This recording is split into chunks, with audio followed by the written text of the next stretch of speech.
Hello दोस्तों, Bihar agriculture academy Patna में आपका स्वागत है। आज हम लोग लेकर आए हैं आप लोगों के बीच जो कल पढ़े थे बनाना कल्टीवेशन के बारे में, और आज जो है गुआवा कल्टीवेशन के बारे में देखेंगे। ये लेक्चर नंबर 2 है। कौन सा है? लेक्चर नंबर 2 है। और इसमें आज हम लोग देखेंगे गुआवा कल्टीवेशन के बारे में।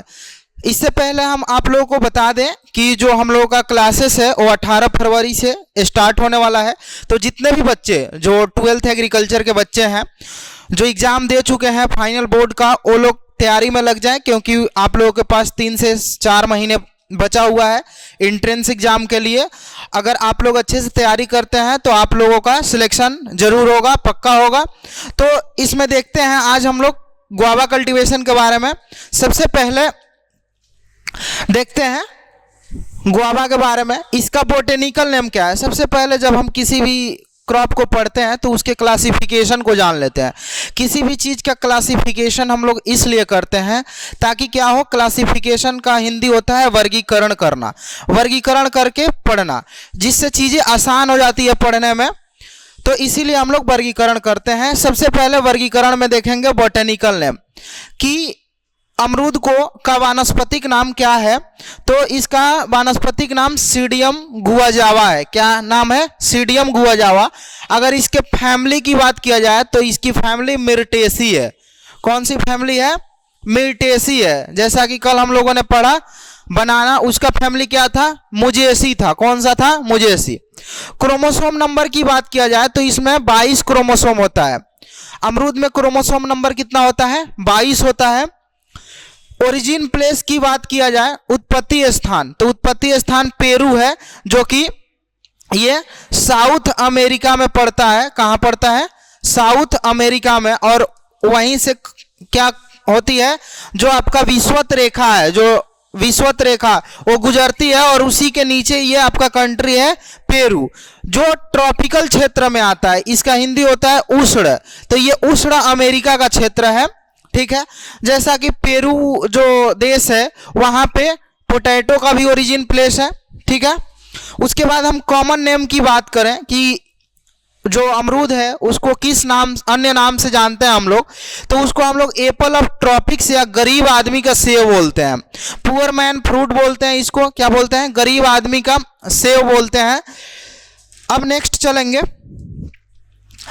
इंपॉर्टेंस के बारे में। जैसा कि हमने क्लासिफिकेशन देखा, उसके बाद इंपॉर्टेंस देखेंगे कि अमरूद का क्या इंपॉर्टेंस है। ठीक है ना, कौन कौन सा इसमें विटामिन पाया जाता है और कौन कौन सा किस चीज का ये मुख्य सोर्स है, इसके बारे में देखेंगे।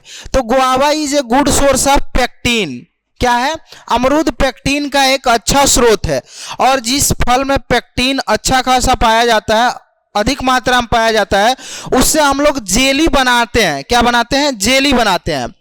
तो most suitable fruit crop for jelly making due to presence of high pectin content. जैसा कि हमने बताया कि जिसमें पेक्टिन ज्यादा पाया जाता है उससे जेली बहुत अच्छे से बनता है। तो अमरूद का जेली बनाने में सबसे ज्यादा उपयोग होता है और इसका सबसे बेस्ट जेली बनता है, क्योंकि इसमें पेक्टिन की मात्रा क्या होती है? अधिक होती है। उसके बाद it is a very rich and cheap source of vitamin C. यह विटामिन सी का एक बहुत समृद्ध और सस्ता स्रोत है। यह बहुत ही सस्ता फ्रूट भी है। ठीक है। और इसमें क्या होता है कि बहुत अधिक मात्रा में विटामिन सी मिल जाता है हम लोगों को बहुत कम पैसे देकर। ठीक है। तो इसीलिए इसको बोला जाता है very rich and cheap source of vitamin C. Next चलते हैं। अगर सबसे ज्यादा बात करें कि विटामिन किस फ्रूट में पाया जाता है, तो बारबाडोस चेरी का नाम सुने होंगे आप लोग। दूसरे नंबर पे है आपका आंवला, और उसके बाद जितना भी आपका नींबू वर्गीय फल है उसमें सबसे ज्यादा विटामिन सी पाया जाता है। अब है आपका ये बीसीसी प्रवेश परीक्षा 2025 के लिए हम लोग जो कोर्स लॉन्च किए हुए हैं, जो 18 फरवरी से आपका स्टार्ट होने वाला है। उसमें बहुत सारी सुविधाएं आपको मिलने वाली है। तो ये कोर्स किन के लिए है, एक बार इसके बारे में थोड़ा डिस्कस कर लें। तो जितने भी बच्चे बीएससी एग्रीकल्चर में एडमिशन लेना चाहते हैं, जो इंटरमीडिएट पास कर चुके हैं, बीएससी नर्सिंग करना चाहते हैं और बी फार्मा करना चाहते हैं, इन सभी बच्चों के लिए बिहार एग्रीकल्चर एकेडमी पटना समर्पित है। और इसमें हम लोग जो सुविधाएं देने वाले हैं उसके बारे में बात कर ले। सभी विषय की लाइव क्लासेस चलेगी, चैप्टर वाइज क्लास थ्योरी, सभी विषय का नोट्स देंगे और प्रीवियस ईयर जो क्वेश्चन है उसका हम लोग सॉल्व कराएंगे एक एक करके। और हर जो आपका क्वेश्चन है सभी क्वेश्चन पे हम लोग क्या करेंगे, फुल डिस्कशन करेंगे, ताकि क्या हो, जो आपका एग्जाम होने वाला हो उस एग्जाम का नेचर पता चले कि कैसा क्वेश्चन पूछता है और किस टाइप से हम तैयारी करेंगे तो हम सिलेक्ट हो जाएंगे। ये सारी चीजें हैं। सभी विषय के नोट्स देंगे और टॉपिक वाइज टेस्ट रहेगा। जो चैप्टर समाप्त हो जाएगा उसका टेस्ट होगा और साथ ही साथ क्या होगा कि उसके बाद जब ये टॉपिक वाइज टेस्ट खत्म होगा तो आपका फुल लेंथ टेस्ट होगा। जैसे आपका सीवीटी यूजी में जो आप बीएससी के लिए एंट्रेंस देते हैं, उसके बाद जो आप बीसीसी का एंट्रेंस देते हैं, उसके पैटर्न पे हम लोग क्या करेंगे, आपका टेस्ट लेंगे। और ये स्टार्ट बैच कब से हो रहा है आपका, 18 फरवरी 2025 से। और अधिक जानकारी आप लोगों को चाहिए तो आप लोग व्हाट्सएप नंबर दिया गया है, इस व्हाट्सएप नंबर पे आप लोग बात कर सकते हैं। नेक्स्ट हम लोग देखते हैं, प्रोडक्शन की बात करेंगे। सबसे पहले हम विश्व में देखेंगे कि किस देश में प्रोडक्शन अमरूद का अधिक होता है, उसके बाद इंडिया लेवल पे देखेंगे और फिर बिहार में देखेंगे कि बिहार में कौन सा जिला प्रथम स्थान पे है। तो सबसे पहले, India is largest producer of guava in world. अमरूद उत्पादन में विश्व में भारत का स्थान क्या है, अग्रणी है या प्रथम स्थान पे है, ठीक है। और अगर इंडिया में देखा जाए तो उत्तर प्रदेश क्या है, नंबर 1 है। इससे पहले एमपी था लेकिन अब उत्तर प्रदेश हो गया है। उत्तर प्रदेश 1 नंबर पे है, 2 नंबर पे एमपी है और 3 नंबर पे अपना बिहार है। बिहार का भी कंट्रीब्यूशन अच्छा खासा है अमरूद के कल्टीवेशन में। अगर बात करें हम बिहार में सबसे अधिक किस जिले में अमरूद की खेती होती है, तो नालंदा जिला का आप लोग नाम सुने होंगे। नालंदा जिला में सबसे अधिक अमरूद की खेती होती है और प्रोडक्शन भी सबसे अधिक नालंदा जिला में ही होता है। नेक्स्ट चलते हैं, अब हम देखेंगे बॉटनी के बारे में कि किस टाइप की वनस्पतियां पाई जाती है अमरूद के प्लांट में। तो सबसे पहले देखेंगे फल का प्रकार। जैसे हम लोग जब क्लासिफिकेशन ही पढ़ते हैं तो उसमें कई टाइप से कई टाइप से फलों का वर्गीकरण देखते हैं, क्लाइमेट के आधार पे, पॉलिनेशन के आधार पे, साथ ही साथ रेट ऑफ रिस्पायरेशन के आधार पे, इसके बाद फ्रूट टाइप के आधार पे और बॉटेनिकल क्लासिफिकेशन भी देखते हैं। तो सबसे पहले हम देखेंगे फ्रूट टाइप के आधार पे। तो फ्रूट टाइप हमने बताया था, बनाना का जब हमने पढ़ाया चैप्टर तो उसमें बताया था कि जितने भी फ्रूट हैं जिसमें छोटी छोटी सीड होती हैं और साथ ही जो गुच्छे में फरता है वो क्या होते हैं, सभी के सभी बेरी में आते हैं। किस में आते हैं, बेरी में आते हैं। इसमें सीड भी बहुत अधिक मात्रा में होता है, ठीक है। एक्सेप्शन क्या है, खजूर है। खजूर भी बेरी में आता है लेकिन उसमें सिंगल सीड होता है, ठीक है। तो बेरी और ये मल्टी सीडेड है, ठीक है ना। अगर खाने वाले भाग की बात किया जाए तो खाने वाला भाग कौन सा है, अमरूद का जो पूरा का पूरा हम क्या करते हैं, जो ये आपका पूरा फ्रूट होता है तो हमने बताया था फ्रूट में कि एक तो बाहरी जो पाया जाता है उसको एक्सोकार्प बोलते हैं, बीच वाले भाग को मीजोकार्प बोलते हैं। एक्सोकार्प, बीच वाले भाग को मीजोकार्प बोलते हैं और अंदर वाले भाग को इंडोकार्प बोलते हैं। क्या बोलते हैं, इंडोकार्प बोलते हैं। जैसे ये आपका जो बाहरी दिख रहा है ये क्या हो गया, एक्सोकार्प हो गया, और ये जो बीच वाला आपका दिख रहा है ये गुद्देदार भाग ये मेसोकार्प हो गया, और जो ये सबसे लास्ट वाला दिख रहा है जो सीड के पास है ये है आपका इंडोकार्प है। क्या है, इंडोकार्प। तो हम लोग अमरूद का टोटल चीज खाते हैं, ठीक है। और ये पुष्पासन, इसका पुष्पासन पूरा खा जाते हैं और इसका पेरिकार्प, और इन तीनों को मिला के हम बोलते हैं पेरिकार्प। इन तीनों को मिलाकर क्या बोलते हैं, इन तीनों को हम लोग पेरिकार्प बोलते हैं और ये सारी चीजें हम लोग खाते हैं। तो थैलेमस प्लस पेरिकार्प खाते हैं। अगर केला की बात किया जाए तो उसका हम लोग कौन सा, एक्सोकार्प हटा देते हैं और मीजो और इंडो दोनों खाते हैं, ठीक है। तो ये हमने देखा कि इसका जो एडिबल पोर्शन है क्या है, थैलेमस प्लस पेरिकार्प है। उसके बाद है इनफ्लोरोसेंस, पुष्पक्रम। इसमें रेसिमोस टाइप का पुष्पक्रम पाया जाता है। देखिए ये रेशम के धागे लाइक संरचना है, ठीक है ना, सिल्क टाइप संरचना है। तो इसका जो पुष्पक्रम है कैसा है, रेसिमोस टाइप है। कैसा है, रेसिमोस। फ्लावर कलर की अगर बात किया जाए, फूल का रंग कैसा होता है, तो यहाँ पे आप देख सकते हैं कि फूल का कलर कैसा है, व्हाइट है। पोलिनेशन की बात किया जाए तो पोलिनेशन के किस टाइप का होता है, इसमें अमरूद के में पोलिनेशन क्रॉस पोलिनेशन होता है। किस टाइप का, क्रॉस पोलिनेशन, मतलब पर परागण होता है। पर परागण, जब पर परागण होगा तो क्या होगा कि उसके लिए कोई ना कोई मीडियम चाहिए, माध्यम चाहिए, जो एक जगह से दूसरे जगह उस पोलन ग्रेन को लेकर जाए, ठीक है। तो उसमें पोलिनेटर का काम करती है हनी भी। कौन करती है, मधुमक्खी, आप लोग देखे होंगे। तो हनी भी इसमें पोलिनेटर का कार्य करती है। और हनी भी ये क्या है, आपका इंसेक्ट है। और जब इंसेक्ट से पॉलिनेशन होता है तो उस चीज को हम लोग एंटमोफिली बोलते हैं। क्या बोलते हैं, एंटमोफिली। बनाना में हमने बताया, बनाना में किससे होता है आपका, तो बनाना में बर्ड से होता है और उसको हम लोग क्या बोलते हैं, ऑरिन्थोफिली बोलते हैं, ठीक है। तो ये सारी चीजें हैं। अब हम नेक्स्ट चलते हैं। नेक्स्ट है वैरायटी के बारे में। तो देखिए सबसे जरूरी चीजें हैं कि हम लोग उसी चीज पे डिस्कस करेंगे जो हमारे एग्जाम पॉइंट ऑफ व्यू से क्या है, इंपॉर्टेंट है, ठीक है। देखिए मटेरियल जो भी आप लोग पढ़िए, कहीं से भी पढ़िए, उस मटेरियल में जान होना चाहिए, तभी जाके क्या होगा, आपका सिलेक्शन होगा। अगर मटेरियल में जान ही नहीं होगा तो फिर सिलेक्शन नहीं हो पाएगा आपका। भले आपके पास कंटेंट बहुत सारा हो जाएगा, लेकिन क्या होगा कि आपका सिलेक्शन में दिक्कत हो जाएगा। तो उसी चीज को, उसी सिलेक्टिव चीज को पढ़िए, आपके लिए क्या करें, बेनिफिट हो और उसका कहीं ना कहीं जो यूज हो वो एग्जाम में काफी हद तक ज्यादा हो, ठीक है। तो ये सारी चीजें होनी चाहिए, ठीक है। अब इसमें हम लोगों ने देखिए वैरायटी देखने के लिए बहुत है, ठीक है, लेकिन हम लोग उसी वैरायटी पे डिस्कस करेंगे जो आपके लिए बहुत ज्यादा इंपॉर्टेंट है, ठीक है। और जिस वैरायटी का कोई ना कोई लक्षण है, कोई ना कोई उसका स्पेसिफिक कैरेक्टर है, उसी के बारे में डिस्कस करेंगे। तो सबसे पहले हम देखेंगे इलाहाबाद सफेदा। ये बहुत ही पॉपुलर वैरायटी है। इसकी खेती यूपी में बहुत बड़े पैमाने पे होती है और इसीलिए ये क्या है, पॉपुलर है। तो ये जो पॉपुलर वैरायटी कहाँ के लिए है, यूपी के लिए है। कहाँ के लिए, यूपी के लिए।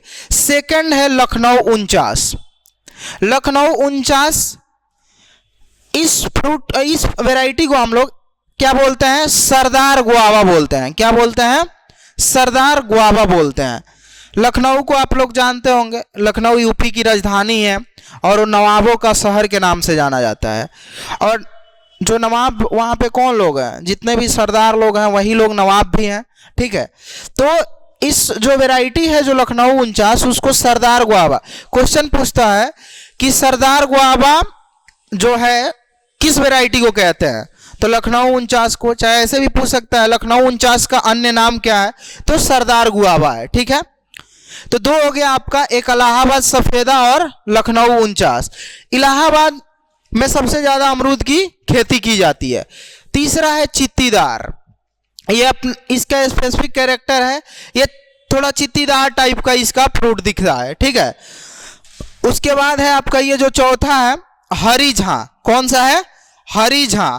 और ये तो आप लोगों के लिए सबसे ज्यादा इंपॉर्टेंट है, क्योंकि ये इसलिए इंपॉर्टेंट है क्योंकि ये बिहार में स्पेशल उगाया जाता है और ये सबसे ज्यादा हरी झां की खेती बिहार में होती है, नालंदा वाले रीजन में, ठीक है। तो ये सबसे इंपॉर्टेंट वेराइटी है। नेक्स्ट है ललित। कौन सा वेराइटी, ललित वेराइटी। ये किसके लिए है, जेली मेकिंग के लिए, क्योंकि इसमें क्या होता है, पेक्टिन अधिक पाया जाता है और इसका जेली हम लोग बनाते हैं। और इसका जो ये गुद्दा होता है, पल्प होता है, ये पिंक कलर का होता है। कैसा होता है आपका, पिंक कलर का, गुलाबी कलर का इसका पल्प होता है। उसके बाद है अर्का मृदुला, ठीक है। अर्का मृदुला भी इंपॉर्टेंट वेराइटी है अमरूद का। नेक्स्ट है हप्सी। हप्सी ये भी बहुत अच्छा वेराइटी है। इसका जो गुद्दा होता है किस टाइप का होता है, रेड कलर का। कैसा होता है, रेड कलर का, लाल रंग का गुद्दा है, ठीक है। उसके बाद है हिसार सफेदा, हिसार सुरखा, संगम श्वेता। ये सारी वैरायटी क्या हो गई आपके लिए, इंपॉर्टेंट है अमरूद के लिए। अब चलिए, अब हम बात करेंगे सीडलेस वैरायटी। सीडलेस वैरायटी उसको बोलते हैं जिसमें सीड नहीं हो, ठीक है ना। जिस वैरायटी में सीड नहीं पाया जाता है उसको बीज रहित वैरायटी बोलते हैं, सीडलेस वैरायटी। इसमें सबसे पहला है, देखिए इसमें नाम में ही लगा हुआ है सीडलेस, तो इसको याद करने में दिक्कत आप लोगों को नहीं होगी। तो नागपुर सीडलेस है, दूसरा है सहारनपुर सीडलेस, और तीसरा है बेहद कोकोनट। इसमें सीडलेस नहीं लगा है, लेकिन बेहद कोकोनट कौन सा वैरायटी है आपका, ये सीडलेस वैरायटी है, ठीक है। तो ये अमरूद के वैरायटी जो आपके हैं, इसमें याद रखना है आपको लखनऊ 49, इलाहाबाद सफेदा, हरिझा और ललित, ये सारे वैरायटी इंपॉर्टेंट है। अब हम बात करेंगे क्लाइमेट की, जलवायु की बात करेंगे। जो सबसे ज्यादा इंपॉर्टेंट होता है प्रोडक्शन के लिए वो होता है क्लाइमेट, ठीक है ना। क्लाइमेट बहुत ही इंपॉर्टेंट होता है, क्योंकि क्लाइमेट अगर फसल को उसके अनुकूल नहीं मिलेगा तो फसल उत्पादन नहीं कर पाएगा अधिक से अधिक, क्योंकि उत्पादन करने से पहले अंकुरण भी होना भी जरूरी है, उसका ग्रोथ और डेवलपमेंट होना जरूरी है। तो ये सारी चीजें किस पे निर्भर करता है, उसके क्लाइमेट पे। और क्लाइमेट में आप लोग जानते हैं क्या क्या आ जाता है, जो आपका सबसे मुख्य है उसमें टेम्परेचर है। अगर टेम्परेचर अच्छे से नहीं मिला, ठीक है, जिस फ्रूट को जिस प्रकार की टेम्परेचर होनी चाहिए अगर नहीं मिलता है तो क्या होता है कि जो आपका उत्पादन है बहुत ही घट जाता है, ठीक है। तो सबसे पहले हम देखेंगे गुआवा क्या है, ट्रॉपिकल और सब ट्रॉपिकल दोनों ही सीजनों में हम लोग उगाते हैं, ट्रॉपिकल में भी और सब ट्रॉपिकल में भी। उष्ण कटिबंधीय क्षेत्र का भी फल है और उपोष्ण कटिबंधीय फल भी है, ठीक है ना। उपोष्ण कटिबंधीय हमने बताया था कि क्लाइमेट के आधार पर 3 प्रकार के फल होते हैं, एक तो ट्रॉपिकल होता है, दूसरा होता है आपका सब ट्रॉपिकल, और तीसरा होता है आपका टेम्परेट। क्या होता है, टेम्परेट। ट्रॉपिकल क्या होता है, इसको हिंदी में उष्ण बोलते हैं, इसको गर्मी अधिक चाहिए होता है, नमी अधिक चाहिए होता है। सब ट्रॉपिकल उपोष्ण बोलते हैं, ना ज़्यादा गर्मी ना ज़्यादा ठंडी। और तीसरा होता है आपका शीतोष्ण, ये शीत ऋतु वाली फसलें हैं, मतलब इसको ठंडी ज़्यादा चाहिए होता है, ठीक है। तो अगर ट्रॉपिकल की बात किया जाए तो इसमें आपका क्या क्या आ जाता है, बनाना आ जाता है, पपाया आ जाता है, और गुआवा, मैंगो और गुआवा आ जाता है। सब ट्रॉपिकल की बात किया जाए तो इसमें पोमग्रेनेट है, आपका ग्रेप है, ये सारी चीज़ें किस में आ जाता है आपका सब ट्रॉपिकल में। साथ ही साथ लीची भी आपका सब ट्रॉपिकल में आता है। टेम्परेट की बात किया जाए तो टेम्परेट में आपने नाम सुना होगा कैसियो नट का, सेव का, ठीक है ना, आलमंड का, ये सारी चीज़ें किस में आती हैं आपके टेम्परेट फ्रूट में, ठीक है। अगर टेम्परेचर की बात किया जाए कि ऑप्टिमम टेम्परेचर क्या होना चाहिए, ऑप्टिमम का मतलब होता है एक तो मिनिमम टेम्परेचर होता है, एक मैक्सिमम टेम्परेचर होता है, और एक ऑप्टिमम टेम्परेचर होता है। ऑप्टिमम टेम्परेचर का मतलब होता है इष्टतम तापमान, ठीक है ना। इस पे क्या होता है कि उस फ्रूट के लिए सबसे अनुकूल और सबसे बेस्ट तापमान होता है। तो सबसे इष्टतम तापमान क्या होना चाहिए अमरूद के लिए, 23 से 28 डिग्री सेल्सियस। इसके बीच में रहेगा तो कल्टीवेशन करने में हमें सुविधाएं होंगी। सॉइल की बात करते हैं, well drained sandy loam soil suitable for guava cultivation. कैसा होना चाहिए, सैंडी लोम सॉइल होना चाहिए और वेल ड्रेन्ड होना चाहिए, ठीक है ना, मतलब अच्छी जल निकास वाली, ठीक है ना। अमरूद के सफल उत्पादन हेतु उचित जल निकास वाली बलुई दोमट मृदा सर्वाधिक उपयुक्त होती है। अब पीएच मान की बात करें तो 7 से 8 इसके लिए पीएच मान होना चाहिए। बनाना के लिए पीएच मान कितना होना चाहिए, 4.5 से 7.5 तक होना चाहिए, ठीक है। तो ये देखिए इस तरह से हम लोग क्या करेंगे कि एक एक टॉपिक पे चर्चा करेंगे, ठीक है ना, और एक फ्लो में पढ़ेंगे ताकि क्या हो कि आपको नोट्स में भी कोई प्रॉब्लम ना हो। एकदम लाइन से पढ़ेंगे, सीक्वेंस में पढ़ेंगे। और ये सारा क्या होता है कि ये एक स्मार्ट वर्क का क्या है ना कि ये आपका व्यू है, ठीक है ना। स्मार्ट वर्क ऐसे ही किया जाता है। देखिए इसमें हम लोग उतना ही कंटेंट डाले हैं जितना आपके लिए क्या हो, ज़्यादा से ज़्यादा फायदेमंद हो, ठीक है ना। बहुत सारे जंक मटेरियल डाल के आपको भ्रमित करने का हम लोगों का कोई मतलब नहीं है, ठीक है। भ्रमित करने के लिए, देखिए भ्रमित करने के लिए आदमी कर देगा, लेकिन ये कहीं से उचित नहीं है।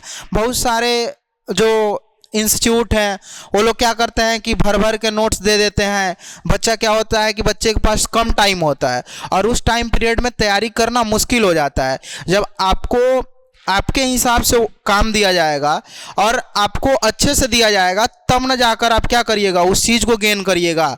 तो हमारा जो संस्थान है बिहार एग्रीकल्चर एकेडमी पटना, हम लोग इसी पे काम कर रहे हैं कि आप लोगों के ऊपर ज़्यादा लोड ना पड़े और आप लोग क्या हो कि फ्री माइंड हो के तैयारी करें। ज़्यादा लोड पड़ेगा ना तो क्या होता है कि फिर मज़ा नहीं आता है तैयारी में। जब आप हल्के मन से रहिएगा, आपके ऊपर उतना दबाव नहीं दिया जाएगा, तो उस टाइम क्या होता है कि आपका तैयारी बेस्ट होता है।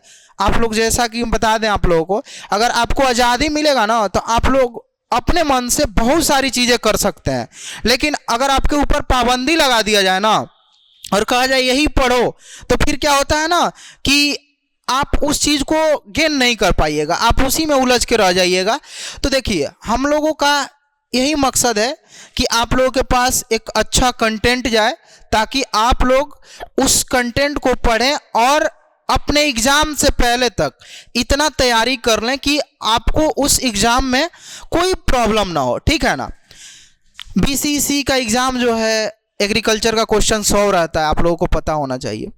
100 क्वेश्चन जो है आप अगर उसमें अच्छे से करते हैं तो आप 90 क्वेश्चन सही कर सकते हैं। ठीक है ना, 90 क्वेश्चन तक। और इतना कर लीजिएगा जिस दिन आप, उस दिन समझिए कि आपका BAU Bihar agriculture university Sabour में एडमिशन मिल जाएगा। ठीक है ना।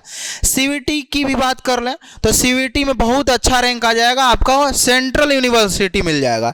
जैसे सेंट्रल यूनिवर्सिटी पूसा भी मिल जाएगा, रानी लक्ष्मीबाई है आपका, सेंट्रल यूनिवर्सिटी मणिपुर इम्फाल है, ये सारी चीज़ें मिल जाएगी आपको। ठीक है ना। लेकिन आपको मेहनत करना पड़ेगा। आप समझिएगा कि बैठकर सब कुछ हो जाए तो नहीं होगा बाबू, आपको जोड़ना पड़ेगा। और अभी भी समय है, आप बिहार एग्रीकल्चर एकेडमी पटना से जुड़िए और इस चीज़ को का फ़ायदा उठाइए, ताकि आपका क्या हो कि सिलेक्शन हो और आप आगे बढ़े। नेक्स्ट चलते हैं, बाहर के बारे में बात करेंगे। ठीक है, यहाँ पे हेडिंग छूट गया है, बाहर ट्रीटमेंट क्या होता है। ठीक है ना। बाहर ट्रीटमेंट ये बेसिकली किस में होता है, एक तो गुआवा में होता है और दूसरा होता है आपका अनार कल्टीवेशन में। ठीक है ना। पोमग्रेनेट जब पढ़ेंगे हम लोग, बाहर ट्रीटमेंट क्या होता है कि इसमें फूल आने का जो समय होता है ना, उसके बारे में हम लोग देखते हैं। फूल आने की प्रोसेस ही बाहर होता है और देखेंगे कि कब फूल आता है, कब उसका हार्वेस्टिंग करते हैं और कब क्या करते हैं हम लोग, उसमें क्वालिटी कैसा होता है और वो किस क्षेत्र के लिए क्या होता है कि सबसे ज़्यादा प्रोडक्टिव होता है। तो बाहर 3 टाइप के होता है, अम्बे, मृग और हस्त।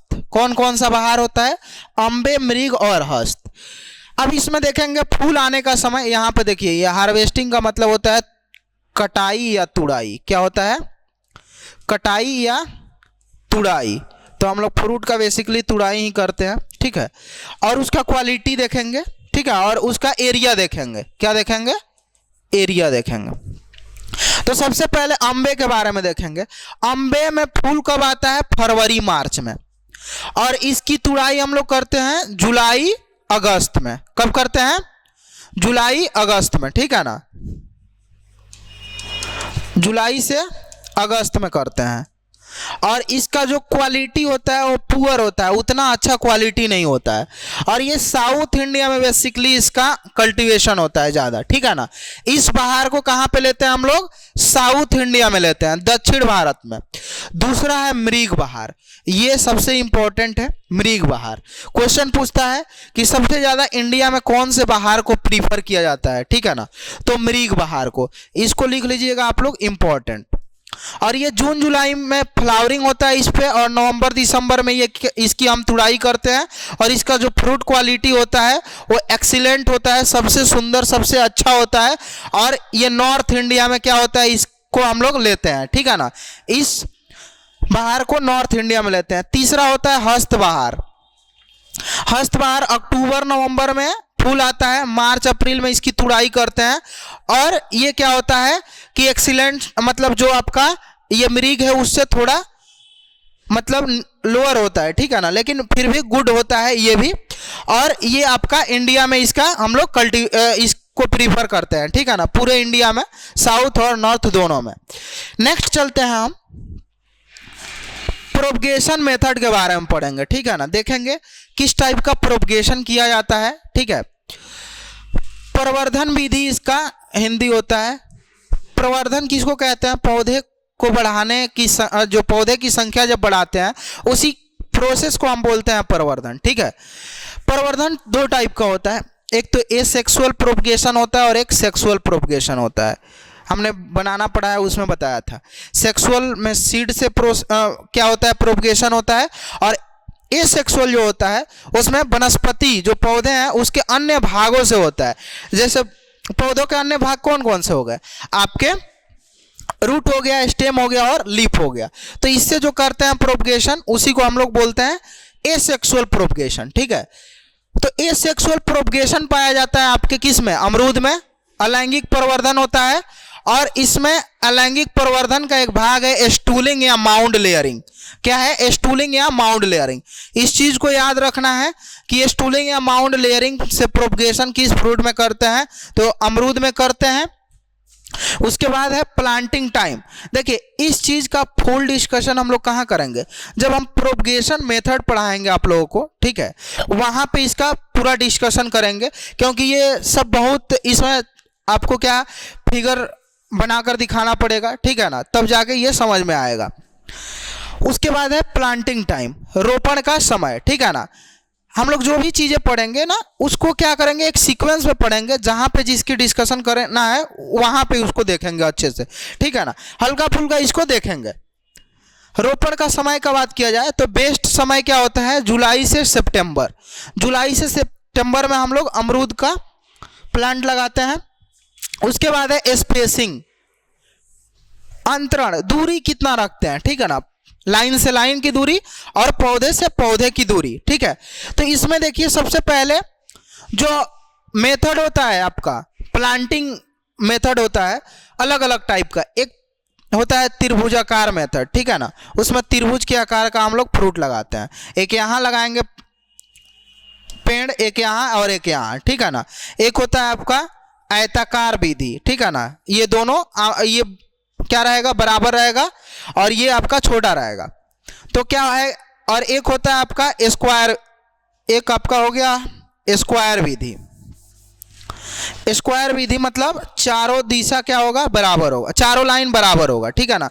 इसमें पौधे से पौधे की दूरी और लाइन से लाइन की दूरी क्या होती है? एकदम बराबर होता है। तो इसमें हम जो अमरूद में करते हैं बेसिकली स्क्वायर सिस्टम, वर्गाकार विधि करते हैं, और वर्गाकार विधि में 6 × 6 मीटर पे लगाते हैं, ठीक है ना। 6 से 6 लाइन का दूरी रहेगा और प्लांट से प्लांट का भी दूरी उतना ही रहेगा, ठीक है ना। जैसा कि हमने बताया ना कि सेम डिस्टेंस रहेगा लाइन से लाइन का भी और पौधे से पौधे का। दूसरा होता है उच्च सघन बागवानी, हाई डेंसिटी प्लांटिंग, ठीक है। इसमें 6 × 6 मीटर लाइन रखेंगे।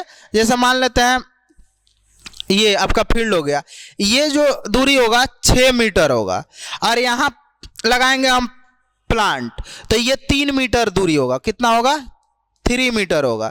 तो ये हाई डेंसिटी प्लांटिंग हम लोग क्या करते हैं? ज़्यादा प्रोडक्शन के लिए और जो लैंड है उसका अधिक से अधिक उपयोग हो सके, ठीक है। उसके बाद है मीडो आर्चर्डिंग, ये भी हाई डेंसिटी प्लांटिंग का ही एक भाग है। इसमें अति सघन बागवानी इसको बोलते हैं, और इसमें 2 मीटर लाइन रखते हैं और 1 मीटर प्लांट से प्लांट। जैसे यहाँ 3 रख रहे थे तो मान लीजिए ये 2 मीटर का लाइन हो गया और प्लांट 1 मीटर के दूरी पर लगेगा। मतलब इसमें और पास पास हम पौधे को लगाते हैं, एकदम पास पास पौधे को लगाते हैं। यहाँ पे फिगर आप देख सकते हैं, ये देखिए, ये जो आपका है हाई डेंसिटी प्लांटिंग का है, ठीक है। मिडो आर्चर्डिंग में देखिए ये कितना पास पास लगाया गया है, देख रहे हैं आप लोग, ये मिडो आर्चर्डिंग है। और इसी तरह इसका प्लांट बहुत बड़ा भी नहीं होता है और इसमें फ्रूट बहुत अधिक उत्पादन होता है, ठीक है ना। इसमें 5000 प्लांट लग जाएगा। कितना? 5000 प्लांट 1 हेक्टेयर खेत में लगेगा आपका। अब जब 5000 प्लांट लगेगा तो प्रोडक्शन भी क्या होगा? हाई होगा। नेक्स्ट चलते हैं। अब बात करेंगे फिजियोलॉजिकल डिसऑर्डर की, ठीक है ना। कौन सा दैहिक विकार होता है अमरूद के फील्ड में, ठीक है ना। तो एक होता है ब्राउजिंग। क्या होता है? ब्राउजिंग। ब्राउजिंग किसके वजह से होता है? ये क्वेश्चन बहुत ही इंपॉर्टेंट है, ये बार बार पूछता है, ठीक है, कि ब्राउजिंग किस फ्रूट में होता है। तो सबसे पहला तो ब्राउजिंग आपका गुआवा में होता है, अमरूद में होता है, और ये जिंक की कमी से होता है। किसके कमी से होता है? जिंक की कमी से होता है। दूसरा है प्लांट प्रोटेक्शन, ठीक है, पूछता है ब्राउजिंग किसकी कमी से होता है, तो जिंक की कमी से। दूसरा है प्लांट प्रोटेक्शन, पौध संरक्षण, एक तो रोग से बचाएंगे और दूसरा कीट से बचाएंगे। तो सबसे पहले हम लोग देखेंगे कि कौन कौन सा रोग लगता है अमरूद के खेत में। पहला है बिल्ट रोग। कौन सा रोग? बिल्ट रोग। तो ये होता है आपका, it is caused by fungus, और उस फंगस का नाम है फ्यूजेरियम ऑक्सीस्पोरम, और वार क्या है? सीडी। फ्यूजेरियम ऑक्सीस्पोरम, वेराइटी है सीडी, क्योंकि ये पीसीडी जो सीडियम गुआजावा है उसी में ना लगता है। सीडियम गुआजावा किसका बोटेनिकल नेम है? अमरूद का, ठीक है। यही फ्यूजेरियम ऑक्सीस्पोरम जो क्यूबेंस था, आप लोगों ने देखा था, ये किस में लगा था? बनाना में पनामा बिल्ट इसी की वजह से लगा था, ठीक है। और जब अमरूद में लगेगा तो इसका वेराइटी चेंज हो जाएगा और ये सीडी वेराइटी हो जाएगा। यह फ्यूजेरियम ऑक्सीस्पोरम वेराइटी सीडी कोवक के कारण होता है, ठीक है। दूसरा एंथ्रेक्नोज डिजीज। कौन सा? एंथ्रेक्नोज। यहाँ पे हम इस बीमारी के बारे में जब प्लांट पैथोलॉजी पढ़ेंगे तो इसका लक्षण देखेंगे और इसका मैनेजमेंट देखेंगे कैसे करते हैं। यहाँ पे सिर्फ हम लोग ये देखना है कि कौन सा डिजीज और कौन सा इंसेक्ट किस फ्रूट में लगता है या किस फसल में लगता है, सिर्फ यहाँ पे हम लोग जानेंगे ताकि हमें याद रहे कि ये बीमारी इस फसल में लगता है। अगर यहाँ पे सारी चीज़ें हम बता दें तो फिर क्या होगा ना कि बहुत ज़्यादा हो जाएगा, ठीक है ना, और एक सीक्वेंस में उसको हम लोग गेन नहीं कर पाएंगे, ठीक है ना। तो यहाँ पे कुछ जान लेंगे और प्लांट पैथोलॉजी जब पढ़ेंगे तो एक एक बीमारी का डिस्कस करेंगे वहाँ पे, ठीक है ना, जो इम्पोर्टेंट है। It is caused by fungus. ये कोलेटोट्राइकम सीडी नामक फंगस से होता है, ठीक है।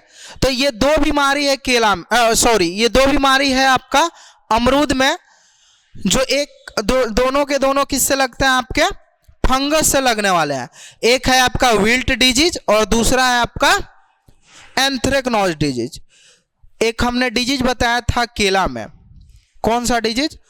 मोको विल्ट डिजीज, वो भी बिल्ट डिजीज है, लेकिन जितने भी विल्ट डिजीज लगते हैं वो फंगस से लगते हैं। मोको विल्ट डिजीज किससे लगता है? आपका बैक्टीरिया से लगता है, इसीलिए उसको हम बैक्टीरियल विल्ट भी बोलते हैं।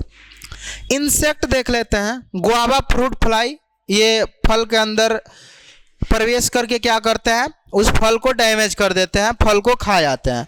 दूसरा है सूट बोरर, ये तन्ना में के अंदर एंट्री करके और तन्ना को सड़ा देते हैं, ठीक है ना।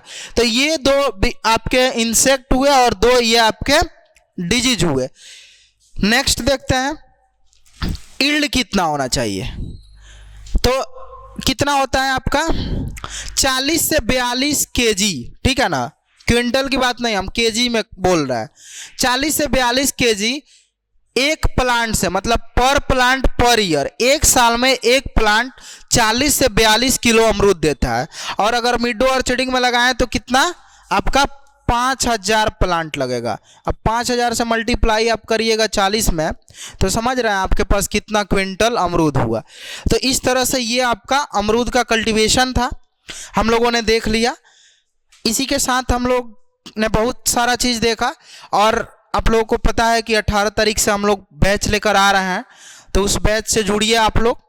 और नो डाउट आप लोग अगर जुड़ते हैं तो मैं कह रहा हूँ एकदम दावे के साथ कि आपका तैयारी बेस्ट होगा, और जब तैयारी आपका बेस्ट होगा तो आपका सिलेक्शन भी सबसे पहले होगा। इसी बात को हम कहते हुए सभी लोगों से आग्रह कर रहे हैं कि आप लोग और भी जो आपके साथी हैं जो एग्ज़ाम की प्रिपरेशन करना चाहते हैं, जो आपके जूनियर हैं, यहाँ पे हम लोग इंटरमीडिएट का 11th 12th का भी क्लासेस चलाते हैं, ऑफलाइन मोड में चलता है, और साथ ही साथ ऑनलाइन मोड में भी उसका भी स्टार्ट करने वाले हैं। ये बेसिकली आपका इंट्रेंस टारगेटेड बैच है, ठीक है ना। इसमें जितने भी बच्चे आप लोग एंट्रेंस वाले हैं सभी लोग जुड़ जाएं, क्योंकि देखिए आपके पास 3 से 4 महीने बचा है और ये आपके जीवन का सबसे महत्वपूर्ण समय है। क्योंकि इस समय में क्या होता है ना कि अच्छा गाइडलाइंस नहीं मिलता है, और अच्छे गाइडलाइंस ना मिलने के कारण क्या होता है कि हमारा साल बर्बाद हो जाता है।